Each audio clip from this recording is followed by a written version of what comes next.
Hello everyone. You may bless with lots of compassionate opportunities as you start your new day. Welcome to our Institution of Global Professional Free International webinar in IGT platform. Thank you all for joining with us in this marvelous morning, and it's my delight to you all to our Institution of Global Professional. Ladies and gentlemen, I am proud to be associated with IGP as a global member, and I feel honored to host this webinar. And it's my delight to welcome you all to our Institution of Global Professional Free International webinar. Thank you all again for joining with us in this morning session. And time to time, you share our webinar and like our Facebook page and subscribe our YouTube channel. And don't forget to tag mention your friends, so let's together and learn together. Before we have completed our 459 webinars successfully, today I will be presenting webinar number 460, and the topic is framing mindset from an employee to employee. Today we have a speaker from India. Today our speaker name is Dr. Subrata Chatterjee. He, he is a professor and business administration from Kolkata. He is also certified management teacher by MTC Global MSc MBA PhD IIT ISM Dhanbad. Let's welcome our speaker to the screen.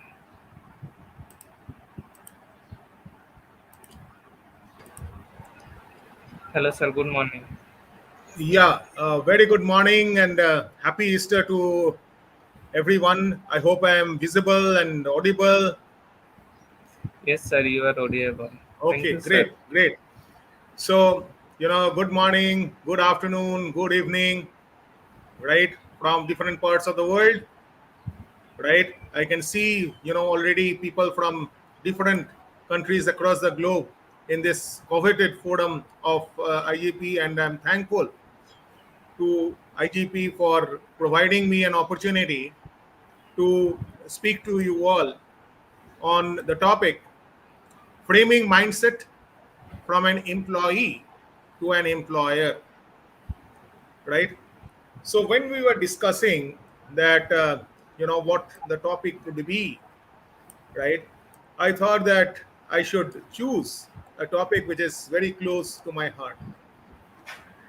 And generally, there is a saying which is those who can they do, and those who can't they teach. Unfortunately, you know I am into teaching, right?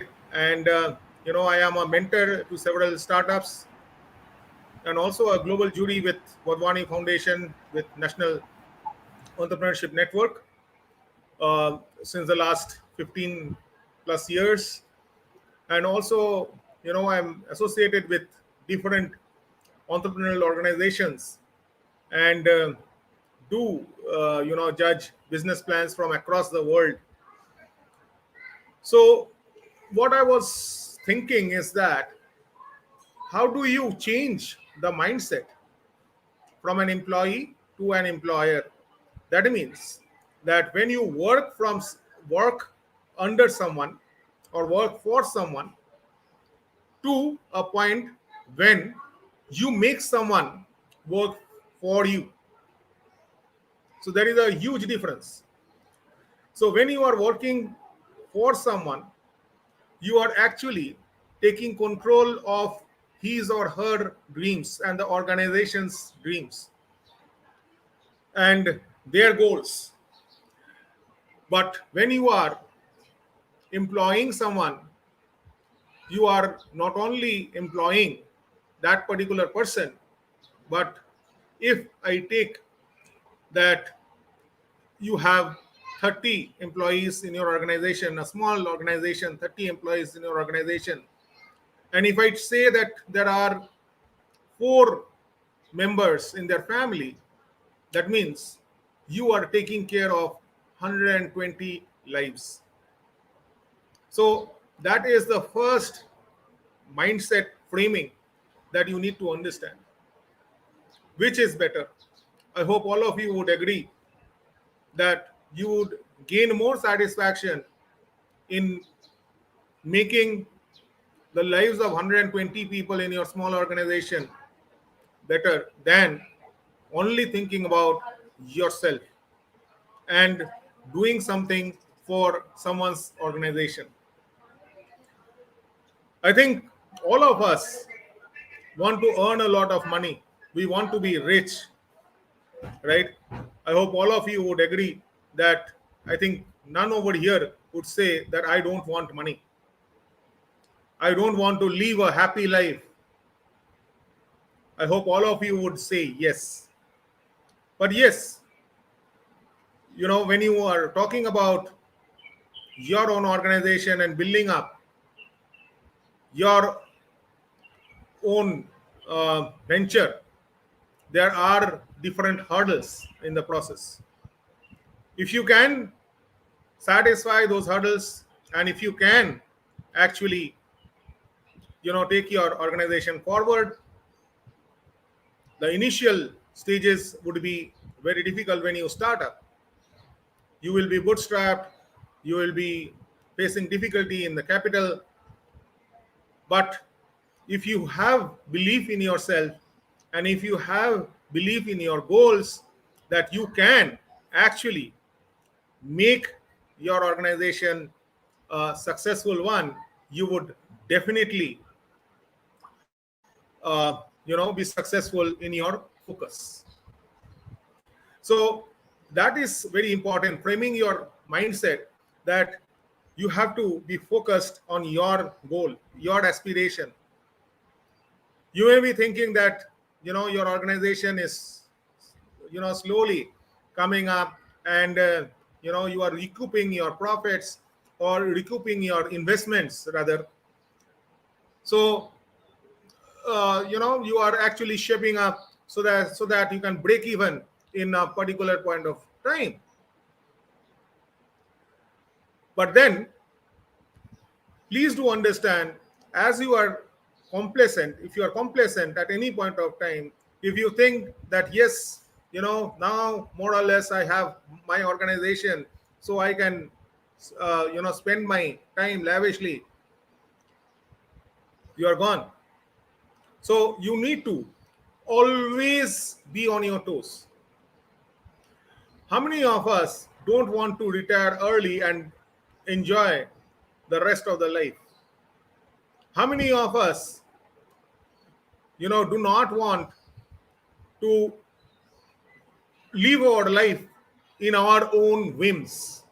I hope all of you would agree that every one of us do want that we would live our life in our own way. So all this liberty is possible when you start on your own. Most of us do think that when we work for someone, we have our salary at the end of the month. So, that gives you some sort of a security or an assurance. But when you have your own organization, there may be ups and downs, there may be crests and troughs, and you don't have a monthly salary. So you have to make do with whatever your income is, right? So that is another change of mindset that you do have. Okay, so all these are changes and adaptation to the mindset as you move from an employee to an employer. Now let me give you another perspective also, right? I am into business school teaching and mentoring for more than 22 years now. Now, what I see with most of the students is that they think that they may be having some sort of uh, venture, a startup or something like that, a campus startup. But when it comes to taking that startup to the next level, right? The campus companies to come, the companies which visit for campus interviews, and these are the ones which are enterprising. These are the ones who think out of the box. These are the ones who are dedicated, committed, and these are the ones who get the job maybe in the zero slot or in the first few campus drives. And when they get a job, right, gradually what happens is the startup venture that they were nurturing, that takes a backseat. And as a result of this, what happens is that they go and join someone's organization. Still, they have a mindset that maybe 4 years or 5 years down the line, I will be coming back and starting up on my own. Now, believe you me, most of the times this does not happen. Why it does not happen? People think that if they work in some organization in a particular sector, they will gain experience. Now, what is important is related experience. That means the venture that you are starting off with, what is the degree of correlation of that particular venture with the one that you are working for? Does it have a high similarity index? If it has a high similarity index and you are thinking that you will be learning for 4 or 5 years and then starting off on your own, it's fine. But if you are joining a particular sector which has no or very less correspondence with the one that is your passion, the one venture that you started, then it is difficult for you to utilize that particular experience into your own venture, which means the time that goes is somewhat futile. So these are some of the prelude that I wanted to set before I start off with my presentation. Let me tell you a small story, right? And I think most of us here, we are from South Asia, and other parts of the world, people are also there. So till now, what happens is that people who work in some organization, they are considered to be treated on a higher note than someone who has his or her own organization. Okay, so this is a story of a man who was in a government job and had two daughters. The elder daughter was married to a person who was in a corporate, who was a manager in a corporate. And the younger daughter had an affair with a businessman. Now, their affair went on for quite a number of years, and finally they discussed among themselves, and they thought that, well, let us disclose our relations to our family. So when the girl went and disclosed it to her parents were furious. They said, how can you get married to someone who has no future, whose future is uncertain? He's running an organization. No, who will take care of the safety and security of you, my daughter? Now, there was a lot of problem which went on, and the younger daughter tried to explain to her mother. As you know that girls are more accustomed, or more associated with their mother generally. So what happened is, her mother also was a bit convinced, and then her father said, okay, you do something. Ask that businessman to come one day. Let me understand from him how eligible is he to marry you. And the day was fixed. So the younger daughter, and her parents were waiting in the balcony, and they could see a Lamborghini coming from a distance. And the Lamborghini stopped in front of their house, and someone came out, opened the gate and came out, and moved to the other end for the businessman to come out. And can you guess who this person was?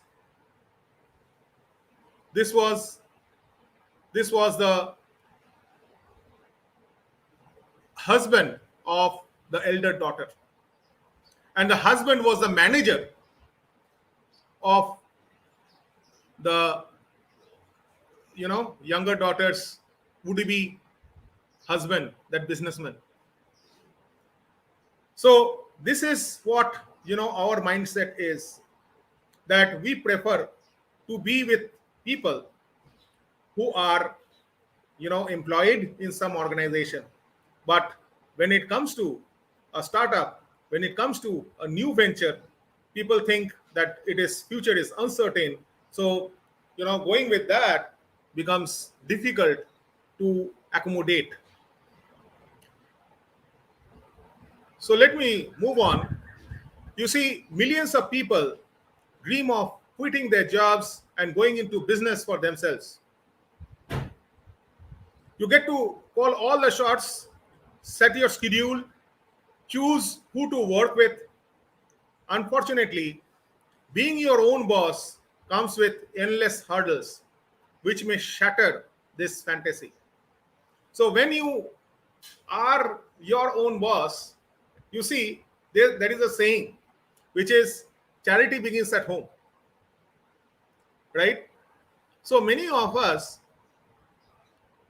when we are kids, right, our parents do a lot of hand holding, and as we grow up also, you will find that our parents and elders taking our care, right? So they are actually helping us in whatever we do. And in the process, what happens is we lose our independence. We become dependent on someone or the other to do our own job. And this mentality of being dependent on someone actually prevents us from doing something on our own. So from the very tender age, if one is exposed to an environment wherein one has to manage himself or herself in a better way and in an independent way, and learn how to manage self first, then only one can manage others. It is very important that when you are managing other people in your organization, first of all, you need to be a good manager yourself. There should be no questions as regards managing yourself, and you should lead from the front. And people should trust you, have faith on you, do confide on you, and then only people can give their 100% so as to make your venture a success. And for this, you should take all the initiative so that you can actually exemplify. If they work for 8 hours, you have to work more than that. Otherwise, how will people follow you? So that is the very, very important part of managing yourself, changing your mindset. One of the biggest obstacles is shifting your outlook and behavior from an employee to an employer, as I was saying. So, after years of working for others, you may struggle to assume the role of the employer because you have been accustomed to working for someone. Let me now again give you another interesting insight. When you are working in an organization, it's like a magic box. You see, I call it the magic box syndrome. You see, the matchsticks in the magic box, as long as the matchsticks are there in the magic box, they don't ignite, isn't it? They don't ignite. So the matchstick has to be taken out of the magic box and kindled, then only the matchstick ignites. So the organization is also like that. The people in the organization are like matchsticks. They don't ignite of themselves. They are within that four walls of that organization, the match box. Okay, and they need to move themselves outside the organization and then do something which actually ignites themselves and takes them to a different level. So when you are in an organization, you are working for someone's organization, there is a structured flow of things.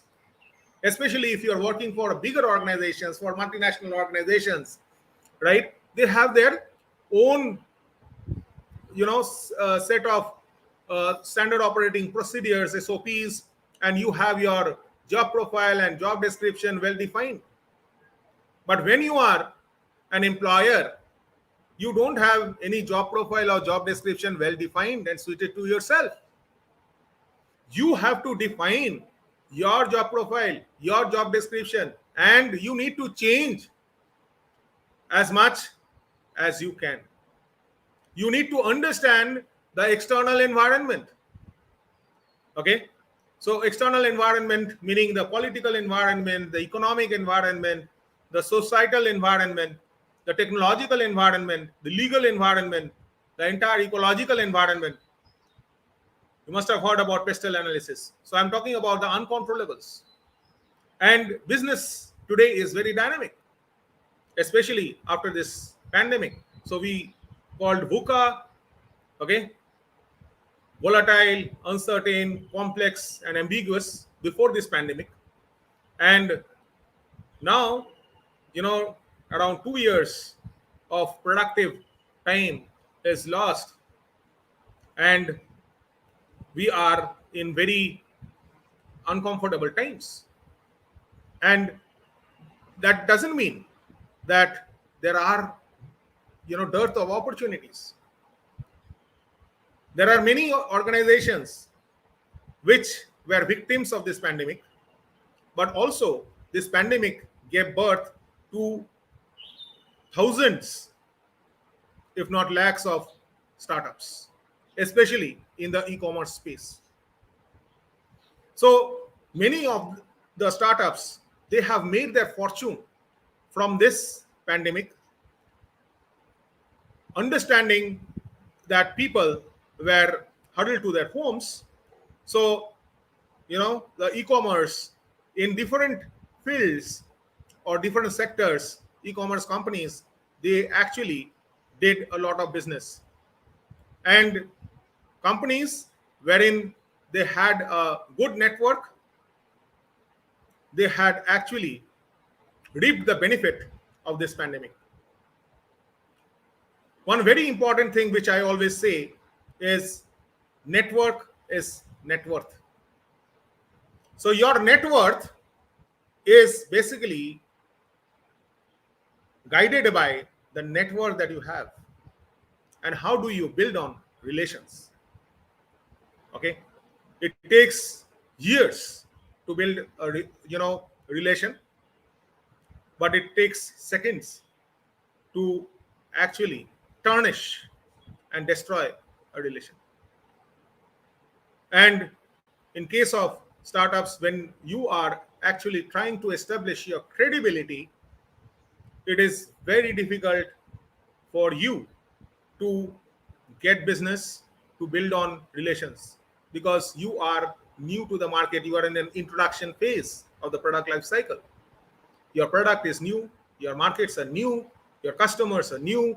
So everyone has to get acquainted, get awareness about your presence. And once they are somewhat satisfied with your services, with your products, then only they will learn to have faith and trust on you. So you will need to drop some of your old habits and develop an entrepreneurial state of mind. And to help with this transition, I have prepared a guide on how to change the mindset from an employee to an employer. Okay. So moving on, why does an employee mindset limit your success? When you enter the workforce, you quickly learn to conform to a system managed by others, as I told you. Even in a field that encourages thinking outside the box, since you are in someone's organization, at some point of time, your thoughts are restricted. You always have to take permission so as to execute your thoughts. So there are limits to your freedom, which is not there when you are in your own organization, because it is your brainchild, it's your baby, it's your venture, and you can do anything that you want. Then again, the limitations of a traditional 9 to 5 job slowly forces you into the company mold, and you become one of the many employees that work together towards common goals, of whom not yours but of the organization. If the organization sustains, if the organizational goals are met, then you do prosper. If the organization does not actually satisfy their goals, if it suffers losses, then you also do suffer. So instead of your unique individual goals, you have to work towards the common goals. And many a times, you don't get recognized for what you do, because you are working as just a part of the team. Maybe your contribution is maximum in the team, but then the team is above any individual. Okay, because they say that team means together we achieve more. That's team, that's the acronym. Okay, so when you have your own venture, these limitations are not there.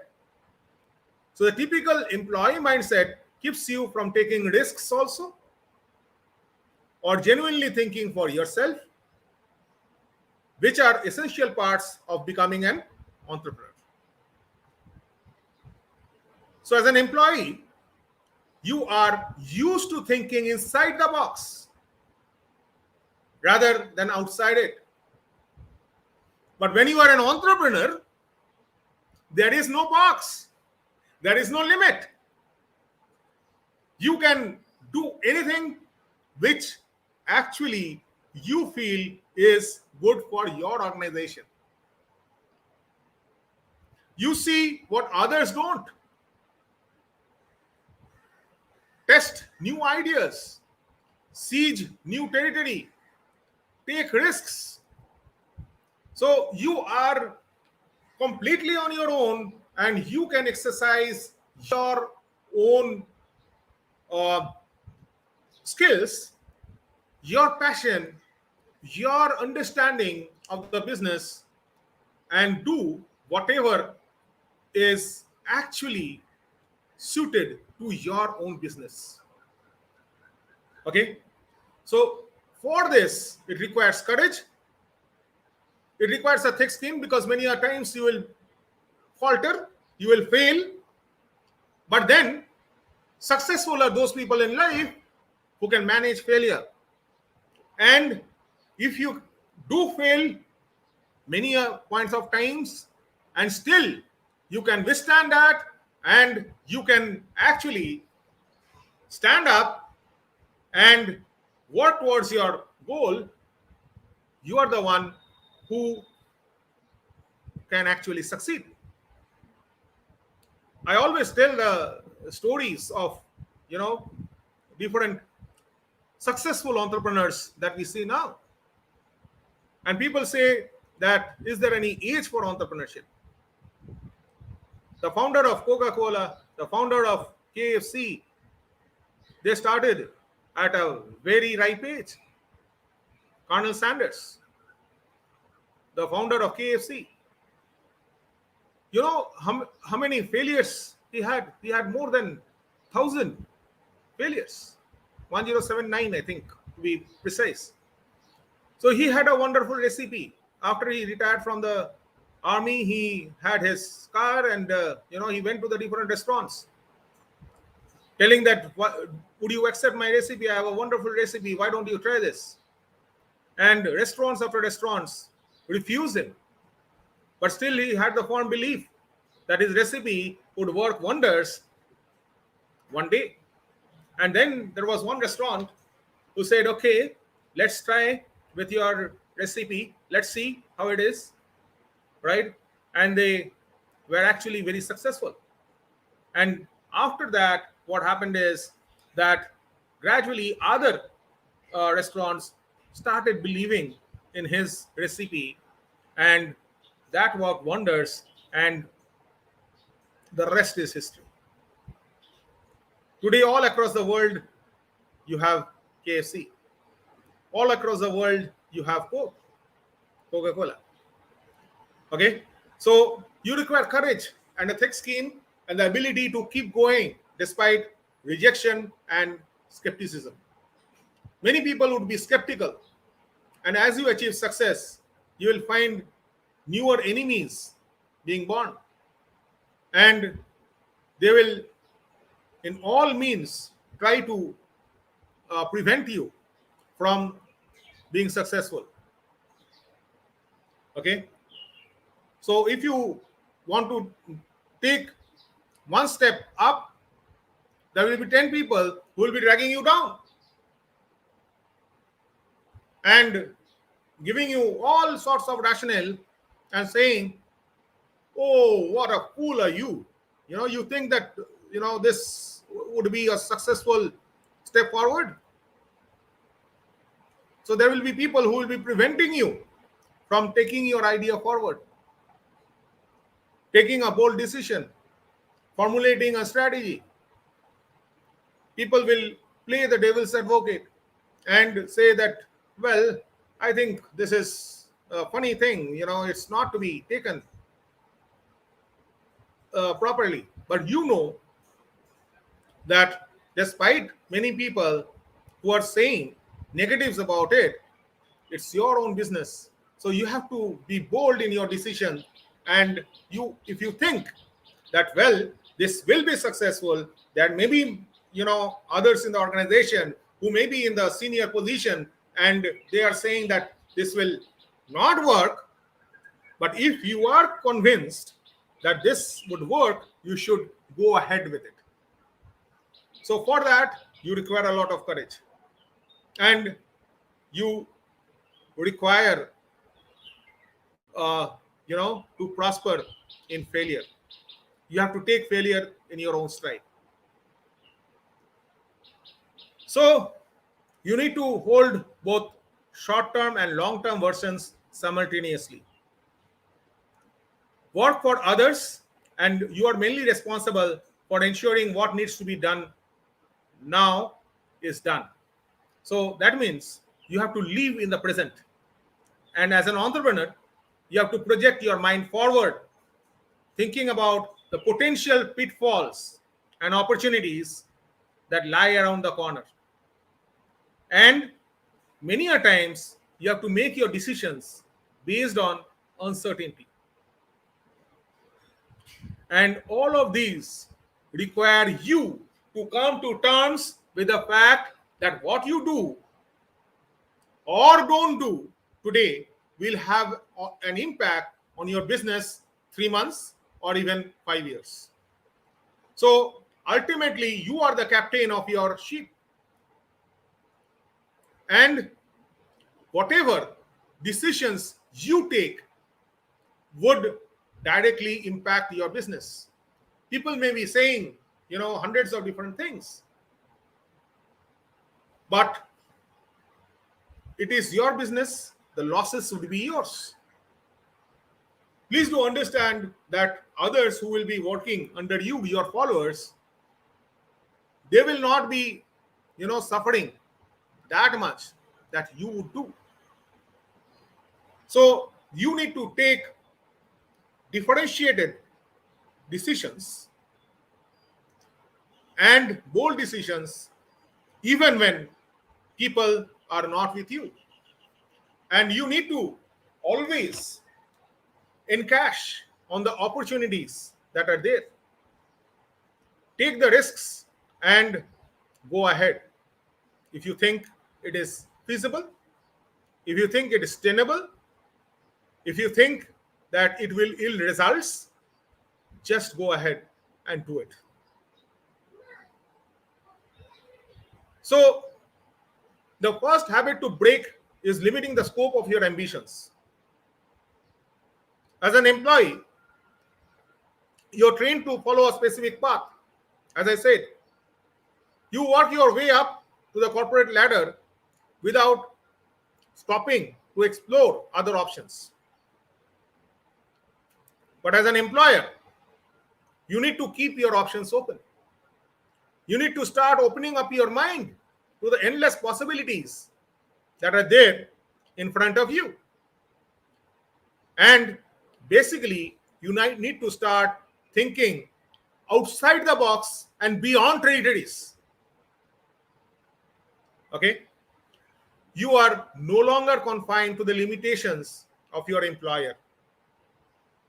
You have the freedom to realize your vision, no matter how conventional your idea may be. So some of the most successful entrepreneurs are actually innovators. And the ones that create something new and original are more likely to thrive. Why? Because it's not there. Something which was not there, something which is differentiated, something which is unique. And Peter Drucker, the legendary management guru and the father of modern business management, said that if you want something new, you have to stop doing something old. So you have to be unconventional. You have to move beyond the territories which people have already ventured. So to think like an entrepreneur, you have to prepare yourself to explore the new possibilities. Next is get ready to accept complete responsibility. So when you become an employer, you need to be ready to take responsibility for the good and the bad. If a project does not provide satisfactory results, the person in charge tends to take the blame.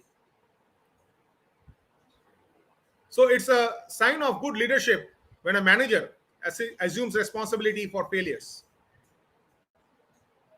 So when there is a failure, you should come up and say that, well, you know, since I am the leader, so I assume the full responsibility and the failure is mine. And if because of some decision, your ideas and your strategies do ill success, then you dedicate it to your team. So when you become a business owner, you need to let everything fall on your stakeholders. Own every decision that you make and every action that your employees take. It's okay to pat yourself on the back when you succeed, and when you fail, you will have the at least a few failures or setbacks. So take responsibility. And responsibility requires more than accountability. So accepting responsibility requires more than accountability, and along with accepting the outcomes of a project or activity, you are responsible for showing employees how to achieve the desired outcomes. You will also need to give them the resources needed to succeed. So leaders show responsibility by staying on the top of potential problems instead of assuming that. Lesson number 3: learn to keep yourself motivated. Employees are given schedules and deadlines, but employers set them. So when you transition into your new role as a business owner, procrastination isn't an option. You need to set deadlines and stick to them, or ensure that your employees also do stick to them. You won't have any supervisor because you are the employer. You are rather a 360-degree turnaround, wherein you no longer will be the supervisor. Sorry, you will no longer have a supervisor to keep you on track. So business owners need to keep themselves motivated. And very important is time management. Without a set schedule, you have the freedom to do whatever you want with your time. So this is a blessing as well as a curse. It's easy to allow the day to just get away from you without accomplishing anything. But how will you schedule and rationalize your day? That will actually propel and guide your success. To stay motivated and focused, you should maintain a set schedule. While you may not need to check in with a supervisor or punch a clock, you'll still start your day at the set time. Stick to the schedule. And if you stick to the schedule, it trains your brain to avoid developing from the routine. You will become less likely to procrastinate, and you would lose very few hours of the day. You would not waste your day. Lesson 4: start setting short-term and long-term goals. You are going to be the one creating the vision for your business. So have a clear vision. And having a clear vision maybe the most significant aspect of becoming an entrepreneur, especially if you have an unconventional business idea. You need to be able to clearly explain your vision and the direction of your company. So set short term, medium term, long term goals. And when you set short term, medium term, and long term goals, it also helps others to understand the big picture and the steps needed to get there. So there is something called Gantt chart. So, how much of time would be required for completion, to a particular level. And then as that gets completed, then you move to the next level and then the next level and so on. So long-term business goals cover all the vision of your business. And these are things that you want to achieve in the next decade. So set long-term goals which align with the values of your brand. And this will help you to keep your business pointed and in the right direction. And your short-term goals are actually the stepping stones you take to reach your vision, such as the things that you hope to accomplish within the next 1, 2, or 3 years. And short-term goals are typically more actionable as compared to long-term goals. So you provide specific steps that you and your employees need to complete. Number 5, devote more of your attention to the present.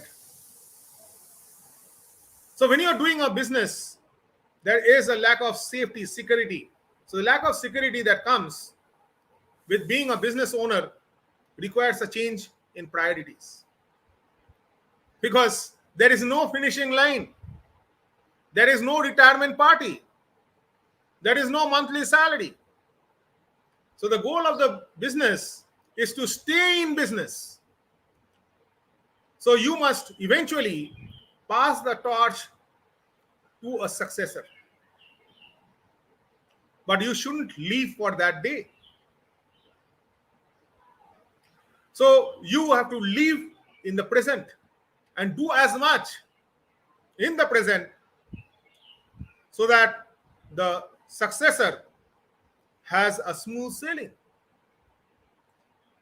While you need to have a clear vision of your business, you need to remain grounded in the present.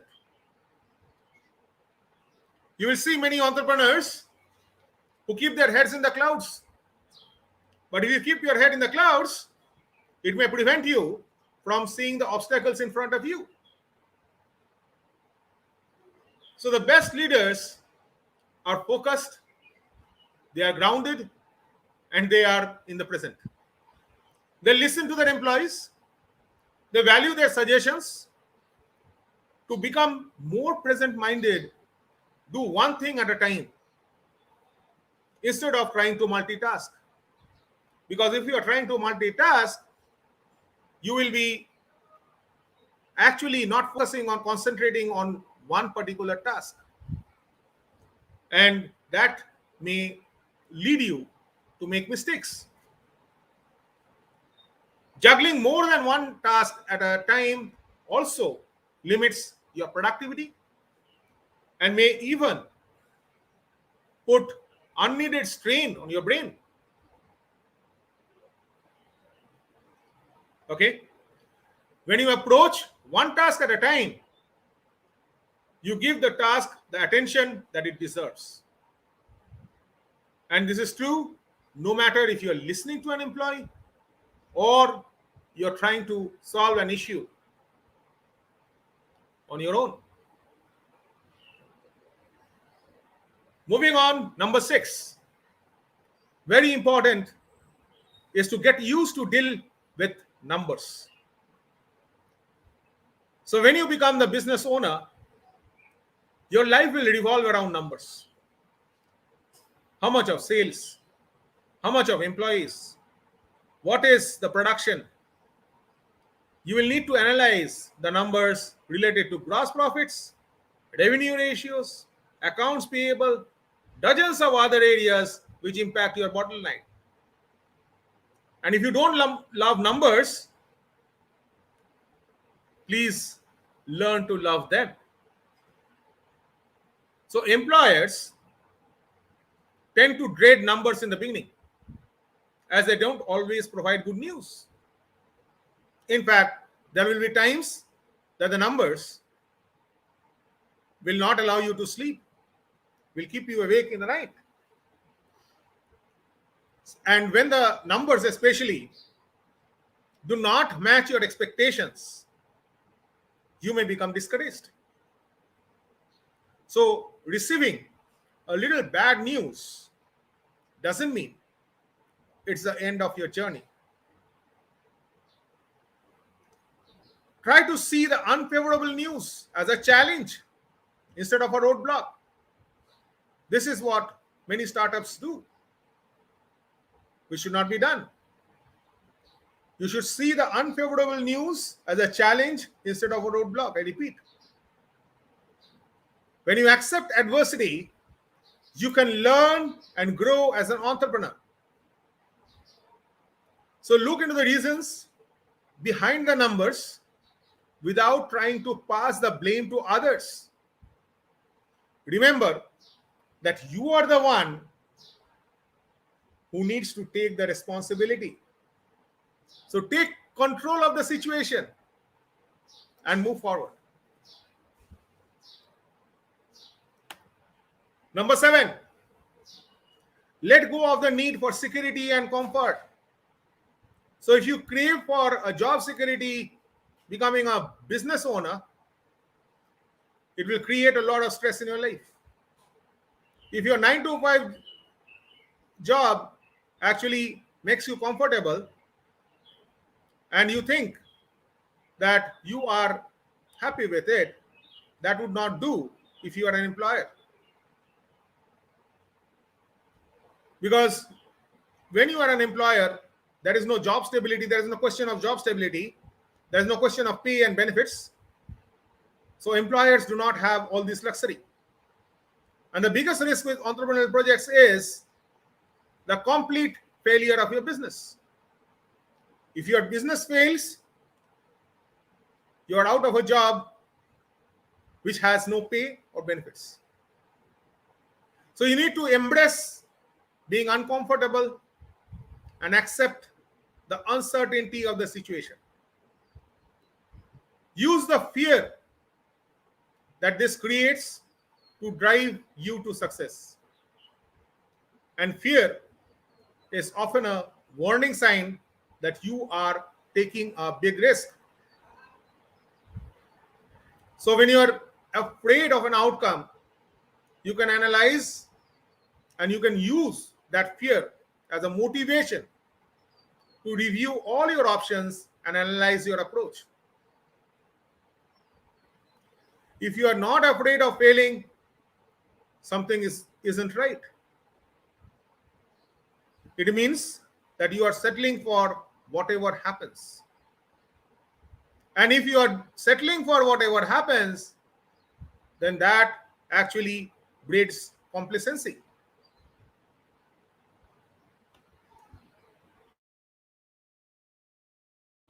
Next point, always strive for more. So, as leading individuals in any field can tell you that complacency is actually the enemy of success. It keeps you from striving for more than the status quo. And complacency actually tends to creep when the things are running smoothly. When you become complacent with your situation, you may fear change because you are accustomed and you are comfortable with whatever you are into. So instead of taking manageable risks to grow your business, you keep the things the way that they are, causing your business to stagnate. And this, in turn, will lead your business to suffer a slow death. Entrepreneurs also tend to lose focus when they become complacent. So you may stop paying attention to the details, relying on your employees to keep the wheels turning. And the lack of leadership does not go unnoticed by employers. So by setting a bad example, employees become complacent and tension starts to grow as leaders stop leading. You then run the risk of creating a hostile, unproductive work environment.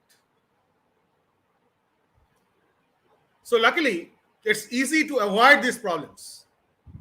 So, what do you need to do? You just need to continue searching for the next idea. You always need to be open to ideas. You always need to be open to areas for improvement. Continually finding ways to challenge yourself and your business, such as entering a new market or reaching a different audience, would actually help you to strive for more. So you always need to find out and analyze that where things went wrong. Maybe you were extremely successful, but then there may be, a small area which would have been better. So always you have to introspect and think that how that those minor hiccups or minor challenges, how that can actually be removed, how it can be a continuous smooth flow. And very important is never stop learning. If you stop learning, you are closed, you're dead. So whenever you stop learning, you stop moving forward. If your business stops moving forward, it fails. So it's okay to be confident in your abilities, confident about your knowledge of the industry. However, you should never assume that you have all the answers or know everything that you need to know. You should also realize that you don't need all the answers. And part of becoming successful business owner involves relying on others. So learn from those that work for you, from your stakeholders, as they likely may have complementary skills and knowledge which you lack. And that's probably why you hired them. Also, learning from others, you can learn from your own research. It's very important also to take time to read books, to learn new skills. During this pandemic, I know of many people who learned new skills.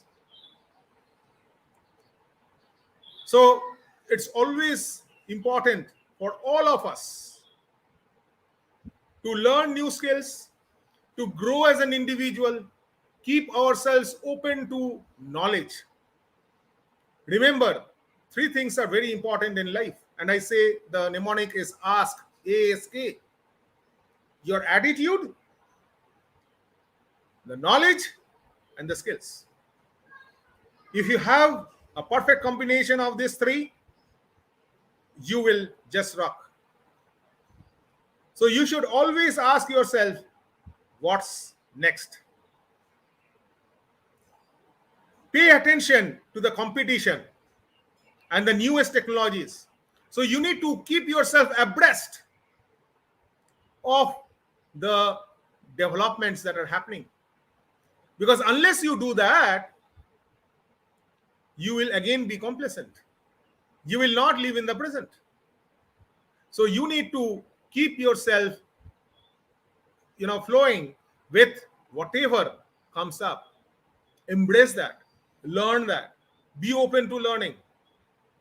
As part of your education, it's also a good idea to evaluate your strengths and weaknesses, the SWOT analysis that we talk of.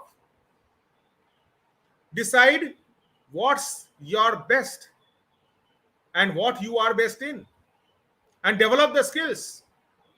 Improve your strengths and foster a diverse team to address your weakness.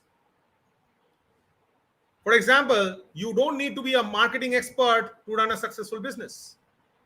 But if you have someone who has deep insights and knowledge and experience into marketing, and that is not your forte, it will help you to reach a wider audience.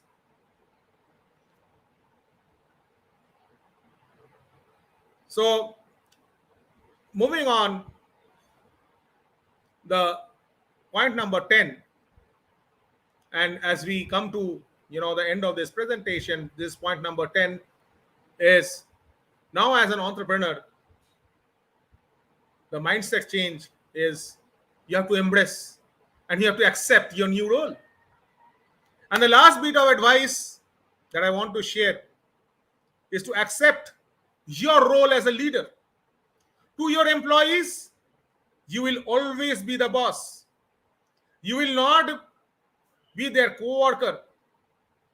So don't feel scorned when they don't invite you for lunch. So understanding that there is an invisible barrier between an employer and an employee is a hard pill to swallow. However, it is also a necessary step to becoming a successful business owner. You are not a friend of your employees. You are the person responsible for their paychecks. So trying to be part of the gang, being friendly to them, can backfire. Your employees may start to slack off or assume that you will let certain issues slide. You'll also find harder to discipline employees or deal with conflict in the workplace. So it's very important that you stay friendly and be a very good listener. See, I always say that one should listen more and speak less. We have 2 ears and 1 mouth. 2 is greater than 1. So listen more, speak less.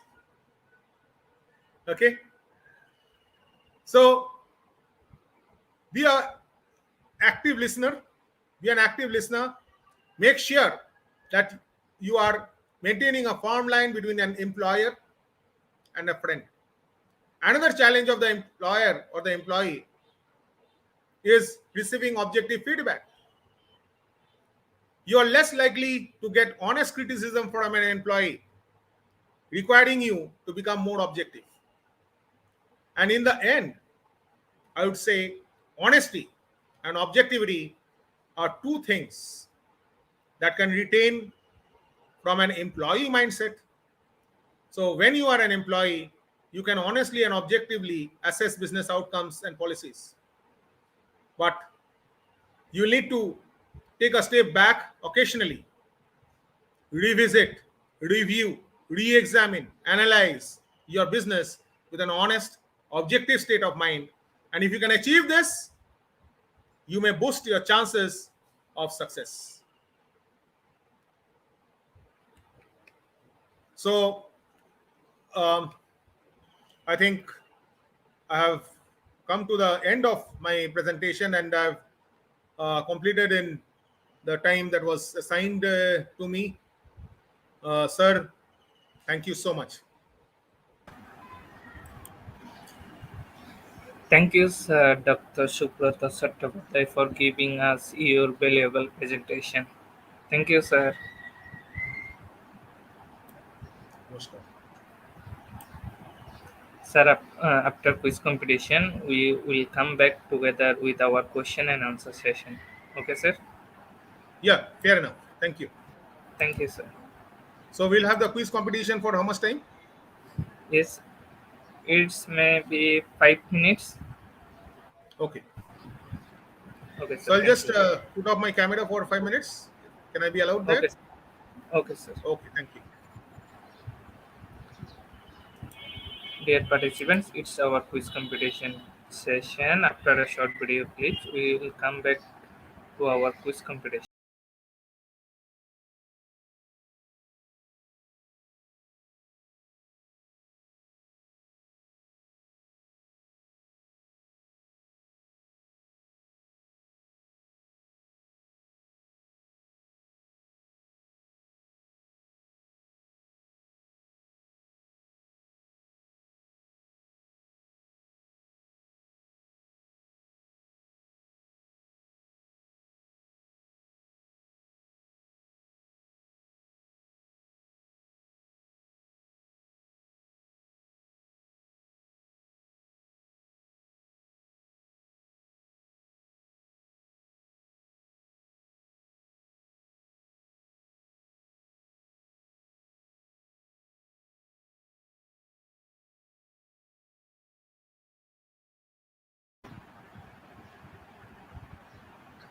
Dear participants, to join our quiz competition, you have to go to slido.com and the quiz code is IGP quiz. You have to go to slido.com and the quiz code is IGP quiz. You can also scan our QR code from the screen to join the quiz competition. After quiz competition, we move to our question and answer session, then we move to our certification process. Top 10 quiz competition winner get their quiz certificate from our Facebook page.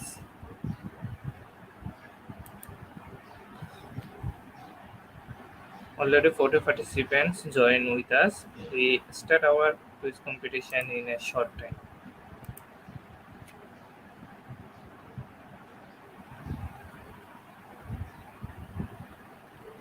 To join the quiz competition, you have to go to slido.com and the quiz code is IGP quiz.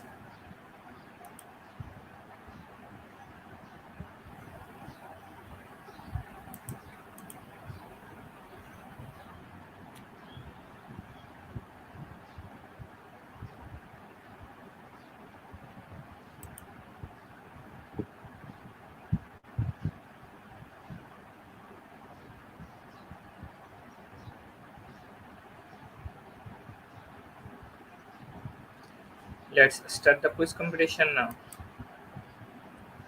Our first question. In business, there are several types of business organization. What are these? Is it public and voluntary or public, private, and voluntary?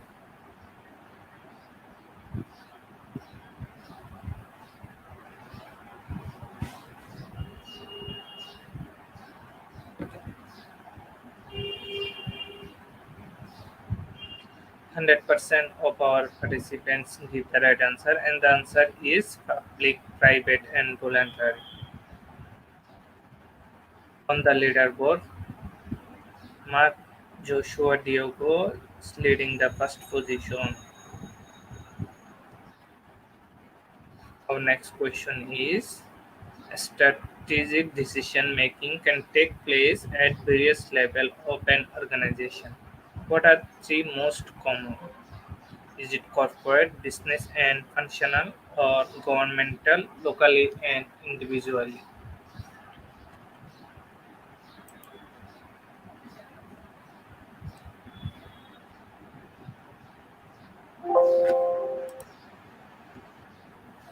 Sixty-five percent of our participants give the right answer, and the answer is corporate, business, and functional. On the leaderboard now, Lee Pakunla leading the first position. Our next question is psychographic segmentation variable would typically include eye color, height and weight variables, or lifestyle, personality, and status variables.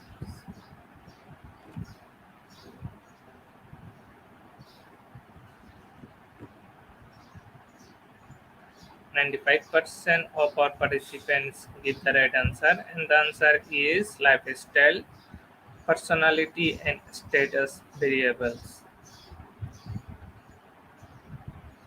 On the leaderboard, again, Lee Pakunla taking the first position. Our next question is PESTLE is an acronym for what? Is it political, environmental, social, technological, legal, and environmental, or political, environmental, technological, legal, and environmental?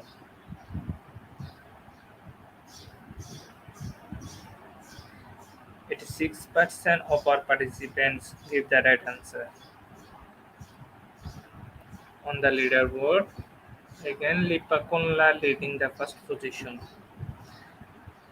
and the following Alex Javier Alvarez and Jimalin. Our next question is JTML defined values as having four elements for a consumer. What are these? Is it value is low price, or value is whatever I don't want in a product? 57% of our participants give the right answer, and the answer is value is low price.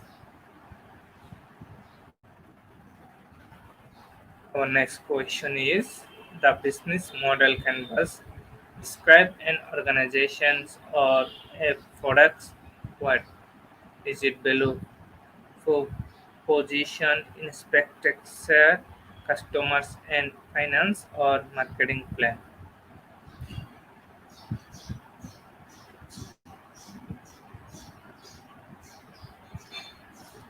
77% of our participants give the right answer. On the leaderboard now, Anna Maria Jaya Mercado leading the first position. Our next question is Stuart noted there to be various types of manager. How many types are identified? Is it four or five?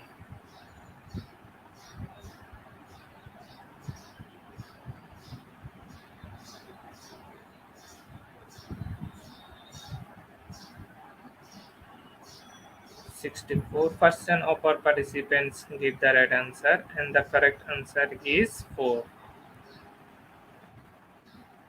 On the leaderboard now, Jimalin Rivera leading the first position.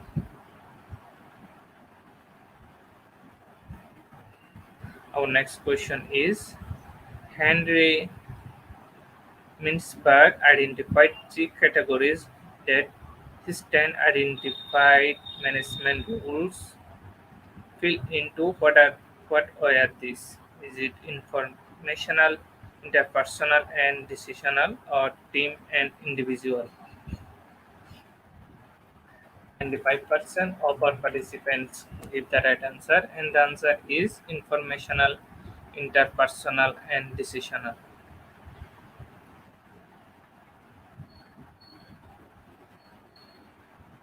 Our second last question is which factor is not part of the elite view of creativity? Is it being disabled or having a rare talent?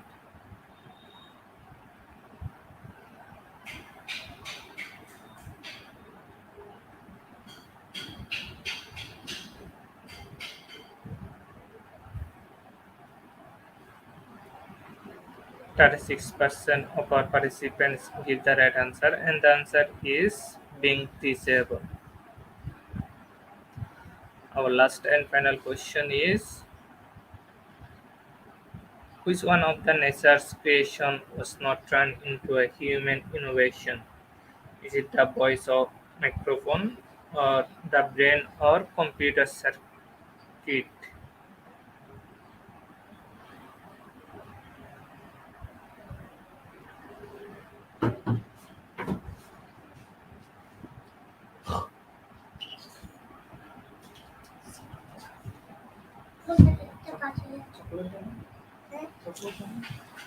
Babu.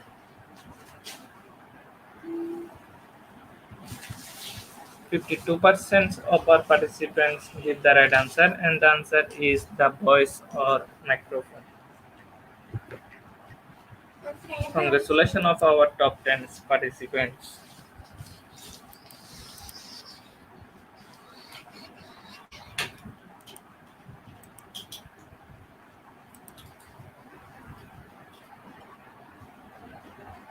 On the top of the list, Ana Maria Joya Mercado and the following: Jimalin P. Rivera and Joga Toxos. Congratulations of our top 10 participants. Top 10 quiz competition winners get their quiz certificates. You can download your certificate from our Facebook page. Thank you all for participating our quiz competition session. Let's we proceed to our question and answer session. After a short video clip, we come back with our speakers.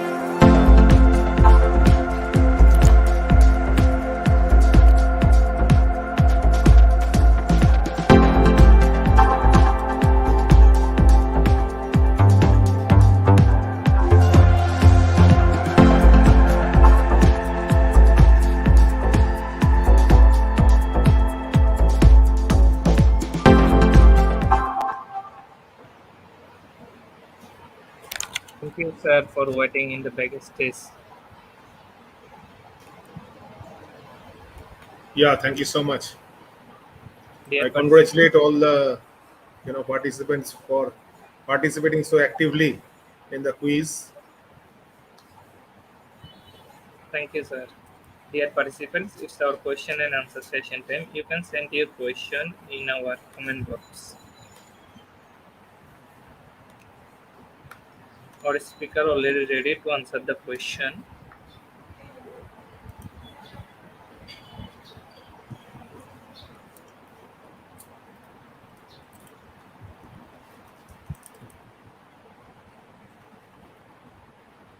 Yes, sir. Can you show the question? So here no question. If anyone asks the question, I show it on the screen.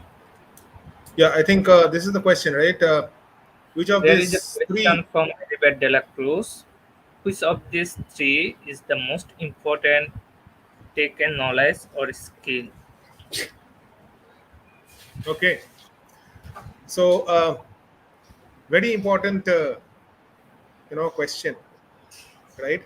So I would say that first of all is uh, the very basic is knowledge, right? So you may have talent in a particular area, but unless you have knowledge, right? No matter how much of talent you have or how much of skills you do possess, you will not be able to make it successful. So it is very important to have a penchant for knowledge. So if you have the right knowledge, and if you can develop that particular knowledge with your talent and your skills, then you are bound to be successful. That's my 2 pence. Thank you, I sir. hope I've answered your question to your satisfaction, Marybeth.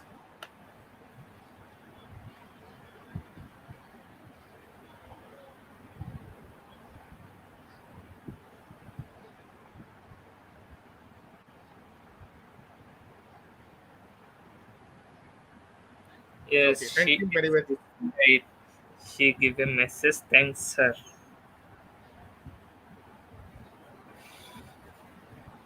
Anyone? Any other questions? Anything that I can help you with?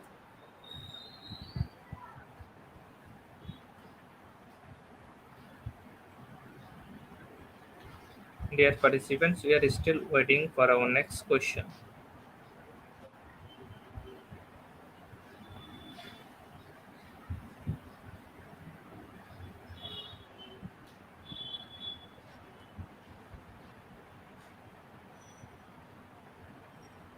Come on, fire your questions. So again, framing the mindset, very important. And how do you change your mindset from a listener to an active participant asking questions?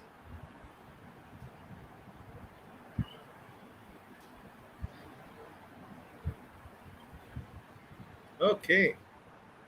Our next question from Mary Juliet Della. Your topic is very interesting. What is your opinion to the spirit is willing but the body is weak? So, many of us are actually victims of this, I should say. That on the back of our mind, right, we think that we should do this, we should achieve this, but the body is weak. Why the body is weak? The body is weak because you are not having the right attitude. You are not, uh, a disciplined person, and that is why you are thinking that your body is weak. I hope all of us know about Stephen Hawkins, right? So, the black hole, etc., were part of his inventions, right? And he could not walk, he could not speak, right? And his body was weak. But then he had an indomitable spirit. There are many people who are differently abled, but does that stop some of them who are sincere and dedicated and committed to achieve their dreams? So there is a saying, when there's a will, there's a way. So if we think and if our spirit is willing, we have to shape up our body in such a way that it is not weak. It is our mind which actually thinks that the body is weak, and we are complacent with that. So there is no scope for complacency. I hope I have answered you straight, right? Please excuse me, if I was very straight and frank, but this is what the answer is. I hope Mary Juliet, I have given you a satisfactory answer. I think we have another question. Our another Okay. question from so Ma'am Maribel de la Cruz.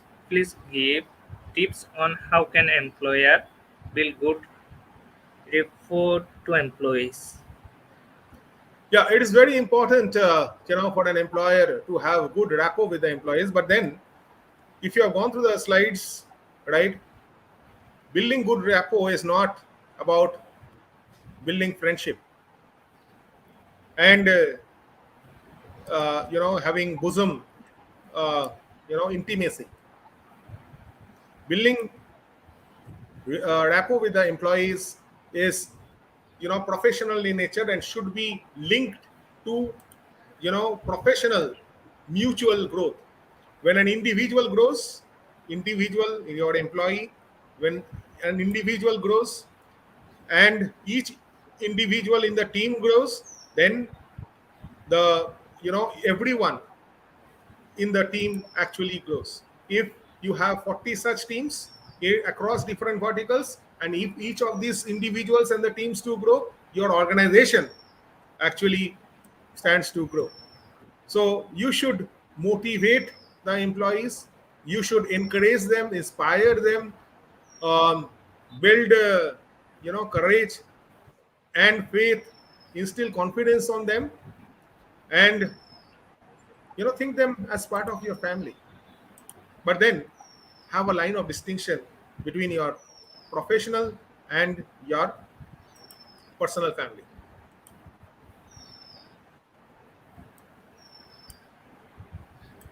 Does that answer? Am I audible? Yes, sir, you are audible. Yeah. I think there's another question. Sir, yes, sir. Our next question from Mary Juliet Della. How can deal to craft mentality in the workplace? Again, very good question. In fact, I touched upon this crab mentality in the workplace, right? When you achieve one, something, there will be 10 people who will be pulling you down, right? So the thing is that if you are a leader and if you can achieve to your goals, just go ahead and don't pay too much of heed to you know the people who are negative minded, who are actually hindering your growth. So what you need to do is that you need to be with positive minded people, like minded people, who actually create synergy in the workplace, who reverberate and who are happy with your success, and they boost you and instill confidence on you, right? Be with the right set of persons, but at the same time you should be diplomatic and not make these people understand that you are ignoring them. So that is my tip on dealing with crab mentality in the workplace. I hope, Mary Juliet, uh, I've been able to answer your question.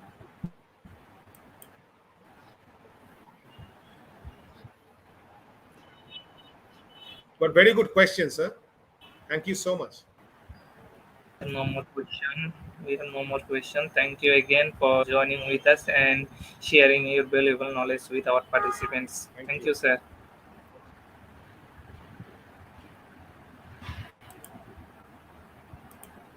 Dear participants, today our program name is Climbing Mindset from an Employee to Employer. Today our program code is IGP 5764. The program code is IGP 5764. Without code, no one is eligible for certificate. With code, you can claim your certificate anytime. And without account on our website, you can visit. You can do anything functionally. So to download your certificate, you have to go to our website. Our website address is eduigp.com, and you have to create an account. Then you have to enroll the program and put the today's webinar code. Then you can download your certificate. After collecting your certificate, don't forget to celebrate with IGP checking. Thank you very much for attending today's session and making this webinar successful. Thank you very much.